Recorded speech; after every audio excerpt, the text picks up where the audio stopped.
Hey, good morning, James. How are you Pretty today? good. You? I'm very good, thank you. First off, congratulations on this series. Oh my goodness. And not only is it relevant and timely, but it is so fascinating. And I wanted to know when you first read the material and you got the scripts, what was it that made you, well, no pun intended, come on board? Well, first of all, they didn't really give us the script. Every time I would read a script, I would be at the table reading, and so it would be all of us sort of at the first time reading it Wow. together. That was one, and then number two, I didn't. They weren't. They didn't say like, "Oh, would you like to do this show?" And I had to think about it. I was just really lucky that you know what I mean. They it was I had to come in and kind of go through the normal process that everybody else does, but I've known Bo and Jordan for quite some time, so I was just lucky enough that my friends would be so kind as to put me on a TV show. So especially when it's Oh, come I, on, don't be so no no modest. no no You're no you're no no great. Hey, I listen. don't I'm not I'm truly not feigning that I really mean that. No, for real, Okay, no, I I believe really you. mean that I was lucky enough that you know to be able to do like a prestige thing that was this big. So. Yeah. Yeah. Okay. So, for people who aren't really familiar with what the show is about, give us a little synopsis and tell us just a little bit about Nick Fletcher, the guy that you play. So the show is about the first manned mission to Mars, and sort of it takes place about 15 years from now, and it's kind of about the both the sort of professional costs and then the personal cost of what that takes in preparation and going and sort of what that means. It's a little bit more cerebral and introspective in terms of what's the emotional toll of what it takes to go to space. My Yeah. character Nick Fletcher is a former Coast Guard who is a helicopter pilot who has basically given most of his life to being a pilot at NASA. I Hmm. think in the series the backstory is that he had actually I think he had been to the ISS a few times, Right. but other than that, he had not gone on.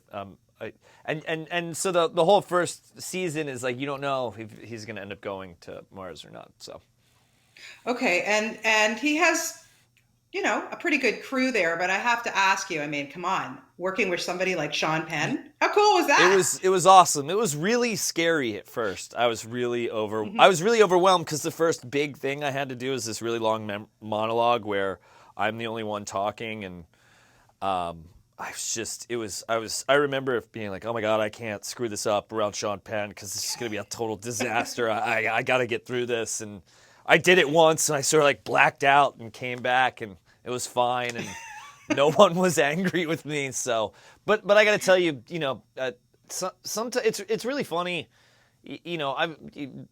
I've been doing this a long time, like journeyman character actor stuff, and it's so Yeah. funny the people that you think are gonna be really scary to work with, and then who's actually really great. And I've always found that Yeah. people who are really good at what they do are usually they're just the best to be around. So, yeah, Oh, I mean, and trust me.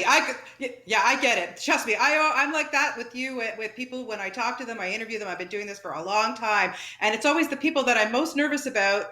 Are always going to yeah, be the best people to talk the to. jerky people are usually the most mediocre at what they do. So Here, my friend. yeah, I'm high yeah. fiving you But like virtually. look, I mean, like there's a mythology around Sean Penn's persona, right? That eclipses what Yeah, he's able to do as an yeah. actor, and that whatever that thing is, that impression of him is so not what I experience when working with him, I That's a genuinely mean that. I would just skip over it and say it was like, oh, it was great. He was a nice guy, but that was how I Yeah. felt. No, that's good to hear. I listen. I know. I've met him, and he's such a truly amazing professional actor. So Yeah, I so mean, great. look, he's a What he's an artist, and so he cares about things, and that's not. I mean, that's great, So Yeah, no, 100%. Why do you think now with a series like The First, of course we have First Man coming up, and space has always been something that people have, listen, always been interested in. Who wouldn't want to get on go to space? But why do I you don't want to think go to that, space. That's me personally. okay, why? Why? Because so many people say they would, and I know it's a lot of work. There's a lot of prep. I mean, this isn't just you walk into a rocket ship and you're like, boom. This is tough work. This is people sacrifice their lives Yeah, for it. Why wouldn't you want to because go? I like it here. And like, Okay. there's a lot of this place I haven't seen. You know what I mean? So, Yeah. but that said, I think to your first question, which I'd said a couple of times, given sort of everything that is happening in the world, or our perception of things that are happening, is that it feels like really Yeah. uncertain times. And I think, as these sort of like mythological archetypes go in and out of phase throughout time, you'll go through like where westerns were popular and horror movies are popular, Sure. but space seems to be popular right now, to me. And this is just my take on it, is because like, inherently people are really good, I think, at their core. I really Yeah. believe that. I Yeah. believe that they're tragically flawed, they're fatalistically self-serving, but beyond that, I think they're really good. And I think that Yeah. given the world right now, given the state of the world right now, or our impression of the state of the world right now, that I think people were like, all right, well, what can we sort of accomplish collectively that transcends our sort of like the body politic, our our nation states, our borders, our race, our sort of like tribalism. Like, what can we accomplish collectively? And I think Yeah. that Oh, so right. if you're thinking about those things, there's only good can come out of that. Yeah, here, here. I totally agree with you. I have to ask you a question because I'm calling you here from Oh yeah, Toronto, where yeah. you I recently have. I'll spent some see. I'll time. be back on Saturday. So Okay, great. Well, I'll look for you, yeah, yeah. downtown, around the Gardner Expressway. But seriously, shooting it Uh huh. too. Now, first of all, how cool! Like, did you meet Stephen King? Did you get to talk to So him at all? Like, and bringing these characters as adults, like, oh my gosh, we are so excited So for this. Stephen King came by for a set visit. I don't know how that all happened, but I think he brought his nephew, I believe Ethan, I think that's his name. Who Okay. is Joe Hill? I think it's his son, but Yeah. Stephen King came, and again to my point about Sean Penn. He was so he was so cool. He was so awesome, and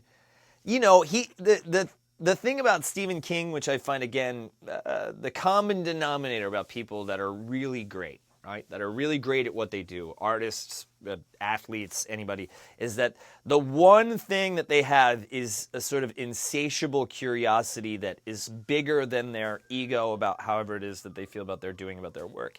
And he totally had that. He's just so interested in everything. You know what I mean? I'm like, dude, yeah. Yeah. He was. I don't know. It was that meeting him and somebody that legendary and just he was just so cool. Yeah, Oh, yeah, yeah. I listen. I could just yeah. imagine. Yeah, that and it's yeah. After all these years of everything he's given us and everything that he's done, that he still gets so excited about this stuff. Well, That's yeah, but cool. then and again he'd be like, I gotta tell you, I was blacked out on a lot of cocaine when I wrote most of it, so it was like, you know what I mean? You're like, oh my god, like listen, he is definitely, you want to talk about somebody who's actually like truly modest. And like I've been in a Yeah. couple of TV shows. This guy dented the sort of cultural landscape of people's psychological perception of horror, and like there's movies Yeah. and stories that were in his head that informed pieces of my childhood. That's crazy. That's Absolutely. crazy. And for Yeah. him to be It is be like, crazy. I don't even remember writing most of it. It's like, you're awesome, dude. You know. Yeah.